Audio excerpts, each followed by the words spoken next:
No matter how seasoned a chef you are, there are always new ingredients and recipes to get fired up about. Do not touch it.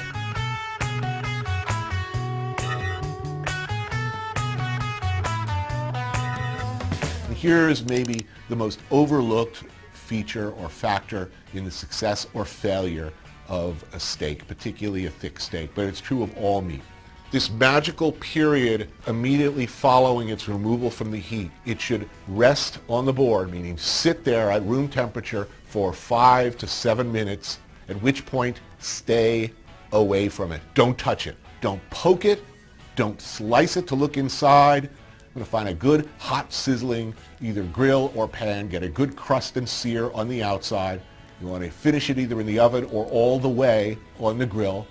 Do not start slicing it into slices right away. What's going on inside is it is continuing to cook, but even more importantly, the juices are distributing themselves in a truly wonderful alignment. That's why if you cut into a steak too quickly off the barbecue, you get this sort of bullseye pattern instead of what it should be, a gentle graduation from red to various hues of pink to the outer crust. All the difference in the world between a good steak and a totally messed up steak is going on in that period of time that you're just doing nothing.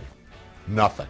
And then just let it sit. Don't wrap it in foil. Don't cover it. Don't poke it. Don't prod it. Don't even look at it. Just let it sit there.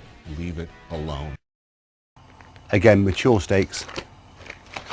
And as always, I'll make my paste and my seasoning.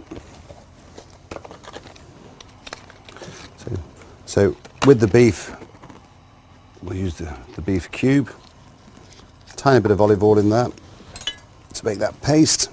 It's approximately half a cube of steak. Right, the guide to cooking a perfect steak. Hot pan. The secret here is to make sure that we literally sear the steak and not boil it. Season it first. Beautifully done. Get some nice large grains of pepper, so you got a nice bit of heat. Mop up all that seasoning and sort of push in. The four most important parts to make sure you take them out of the fridge 20 minutes before you actually start cooking them. Cooking a steak, that's... Just mix that in. And so what we're going to do is we're going to seal the steaks so they're pink, medium rare. I was taught years ago to season steaks with salt and pepper. And one day, my fascination for stock cubes, I thought, let's make a paste. And that's what I did. Stone cold in the centre, you're going to have to overcook it on the outside. Pan's just started smoking.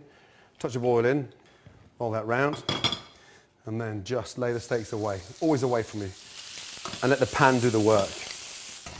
I made a paste. I tried it. I seasoned one steak with salt and pepper, and one steak with the seasoning paste. And the seasoning paste works better every time. That's the kind of noise you want to hear in the pan every time. That nice sear. Again, pair of tongs. So we need a very hot pan to create that caramelization. So what we're going to do is seal the steaks, caramelize them, seal them on the plate.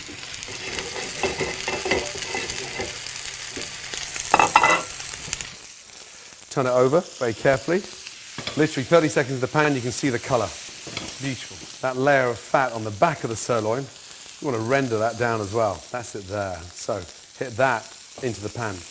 Use the pan to your advantage. Tilt the pan, let all that hot fat, olive oil run down the back, and it starts to sear the steak even better. Back in with the steaks, and there we are.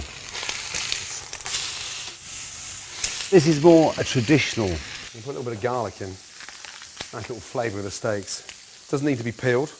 Just lightly crush and then that gives a really nice flavour to the steak.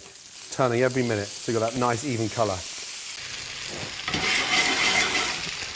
Go home Saturday night, me and the wife, peppered steak. And if you're turning your steaks every minute, it starts to cook evenly. A little bit of thyme. It's really nice to get that nice fragrant smell of thyme. A touch more. I quite like my steaks rare, so rare is here, opposite the palm, at the top. Medium is there, and well done is at the top of your wrist. You glass with some Worcester sauce, bit of cream, and it's delicious. But little knobs of butter. And this is where the steak starts to take on a completely different flavour. Tilt the pan, then just baste the steaks. That fried thyme, that garlic. Nothing's burning, and that's why we started off with olive oil. And so we'll take these out. So there's our steaks.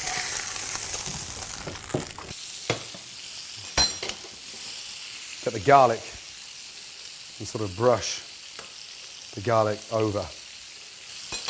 Off with the gas. Generous amount of Worcester sauce, and then just add some cream, some green peppercorns, optional. Put the steaks back in. Take them out. Beautiful. Let them rest. And off. And then from there, slice.